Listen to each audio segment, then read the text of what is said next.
स्वागत है आपका आज की इस बेहद खास चर्चा में।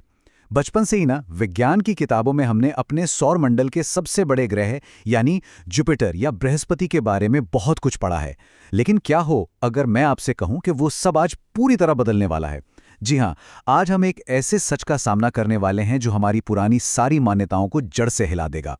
देखिए, ये कोई मामूली सी बात नहीं है, बल्कि एक बिल्कुल नई सच्चाई है। अब तक हमें यही बताया गया था कि बृहस्पति सिर्फ और सिर्फ गैस का एक विशाल गोला है ना? लेकिन असलियत कुछ और ही है। ये सिर्फ गैस का गोला नहीं है, बल्कि सच तो ये है कि ये एक तरल धातु यानी लिक्विड मेटल की दुनिया है। और इसके भीतर ऐसे ऐसे अनसुलझे रहस्य छिपे हैं जो दिमाग को चकरा देते हैं। अब इसके साइज की बात करते हैं।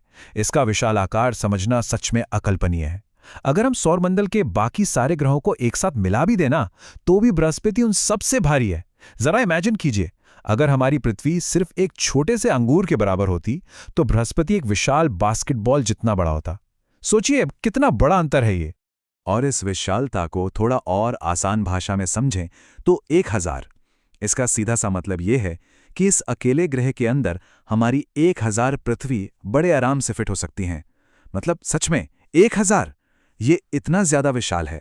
तो आखिर इस विशालकाय ग्रह को समझने की शुरुआत कैसे हुई? हमारी ये खोज दशकों पहले शुरू हो गई थी।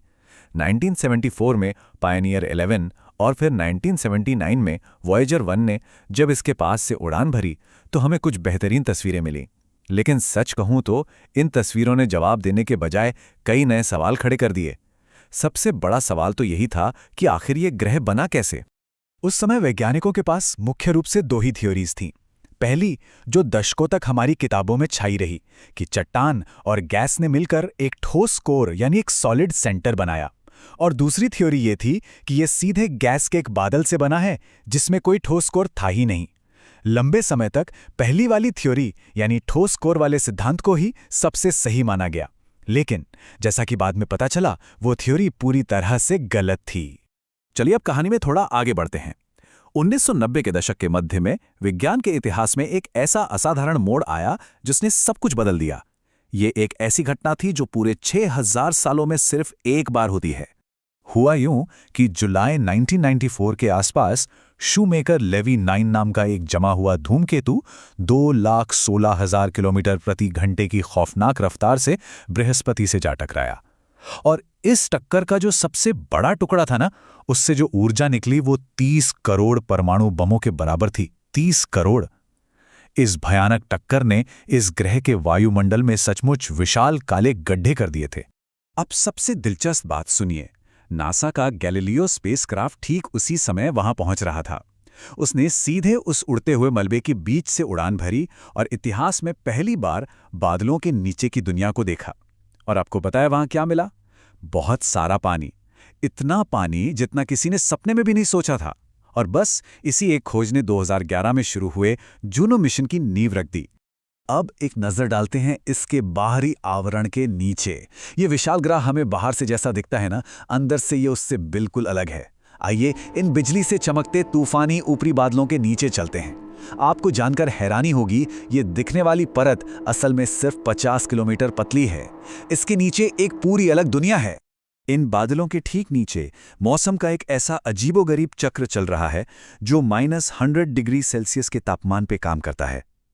यहाँ पानी की बर्फ के क्रिस्टल अमोनिया के साथ मिल जाते हैं और अमोनिया यहाँ एक तरह के नेचुरल एंटीफ्रीज का काम करता है। जब ये बूंदें बर्फ से टकराती हैं तो इतना जबरदस्त करंट पैदा होता है कि उससे भयंकर तूफान आ जाते हैं। फिर बड़े बड़े ओले बनते हैं, गिरते हैं, बारिश में बदलते हैं और वापस भाप बन के ऊपर आ जाते हैं। ये कभी न रुकने वाला एक अंतहीन चक्र है। और पता है, यही अंतहीन मौसम चक्र बृहस्पति के उस मशहूर द ग्रेट रेड स्पॉट को ताकत देता है। ये कोई आम तूफान नहीं है। सूरज की अल्ट्रावायलेट किरणों के साथ रिएक्ट करके ये ऐसा गहरा लाल रंग ले लेता है। और इसका साइज, ये तूफान हमारे माउंट एवरेस्ट से 10 गुना ज्यादा ऊंचा है और हमारे महासागरों से 10 गुना ज्यादा गहरा है।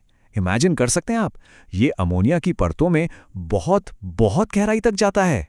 चलिए अब और गहराई में चलते हैं।